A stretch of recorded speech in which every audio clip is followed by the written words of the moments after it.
Going into this game, Sweden sit top of Group F. They beat Tunisia 5-1 in their opener. 5 goals. Clinical, dominant, exactly what you want from a first match. The Netherlands, on the other hand, led Japan twice and still ended up drawing 2-2. A late, deflected header in the 88th minute. Points dropped.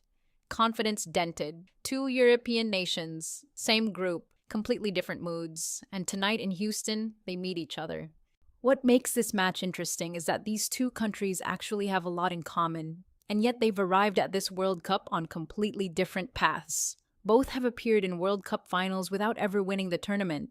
The Netherlands did it 3 times, 1974, 1978, and 2010.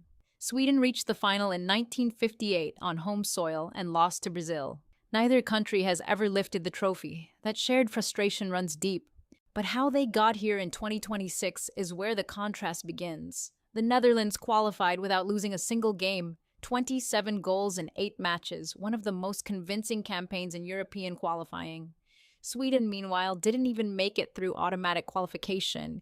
They needed the playoffs to get here, a scramble, a rescue mission, and then they walk into the tournament and beat Tunisia 5-1. So maybe the drama of qualifying didn't hurt them at all. Ronald Koeman's Netherlands are built around a squad of genuine top-level talent. At the back, Virgil van Dijk at 34 remains one of the most commanding center-backs in world football, vocal, physical, and a leader who sets the entire defensive tone. Beside him, Mickey van de Ven brings the pace and composure Netherlands will need against Sweden's forwards tonight. In midfield, Frenkie de Jong controls everything. When he's on the ball and the team is working, there aren't many midfielders in this tournament who dictate tempo the way he does. Supporting him are Tijani Reijnders and Teun Koopmeiners, 2 players full of energy and technical quality. Up front, Memphis Depay is the country's all-time leading scorer, experienced, creative, and capable of creating something out of nothing. Cody Gakpo adds pace and directness, and Crysencio Somerville, who scored against Japan, gives Koeman an option off the bench or from the start who nobody is quite sure how to handle. The problem the Japan game exposed, the backline got stretched, the press broke down, and when gaps appeared, opponents found them. Against Sweden's strikers, that cannot happen again. Sweden under Graham Potter, yes, the English coach, are a different animal from what you might expect. The atmosphere around the squad is described as genuinely positive. A settled group, a clear plan, and the plan revolves entirely around 2 strikers.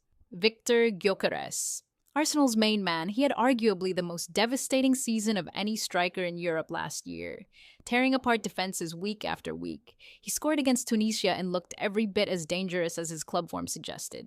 Alongside him, Alexander Isak, Liverpool's number 9. Mobile, intelligent, technically excellent. Where Gyökeres is physical and relentless, Isak creates space through movement and timing. Together, they are the most feared striking partnership at this entire World Cup. Behind them, the unexpected name of this tournament so far, Yasin Ayari. The Brighton midfielder scored twice against Tunisia. Nobody was talking about him before this competition.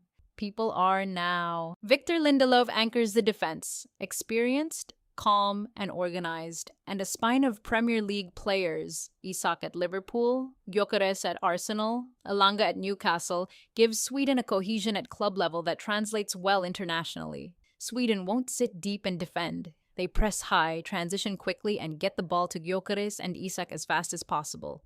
That is the entire strategy, and against the right opponent, it is almost impossible to stop.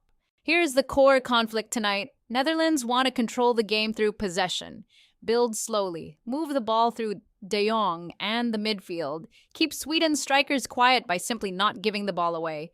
Sweden want the opposite. They want Netherlands to have the ball. Because every time they win it back, Gyökeres and Isak are running at a defensive line that already showed against Japan it can be caught in behind.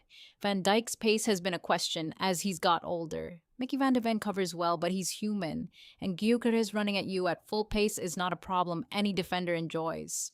The key question tonight, can Netherlands control the game well enough that Sweden never get the chance to counter, or will Sweden press aggressively, force Dutch mistakes, and punish them the way Japan did? Koeman will likely shift to a 5-3-2 against Sweden's attack, an extra defender to protect the width.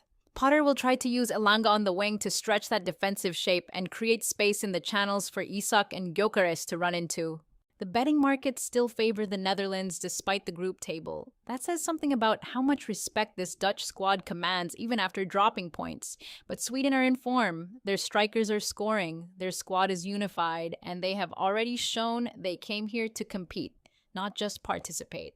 Netherlands need to win. A second draw in 2 games and the knockout stage becomes complicated. For Sweden, even a draw is enough to seal qualification. One team has nothing to lose, the other has everything to prove. Kickoff at 8 p.m. tonight in Houston. Group F is about to get very interesting.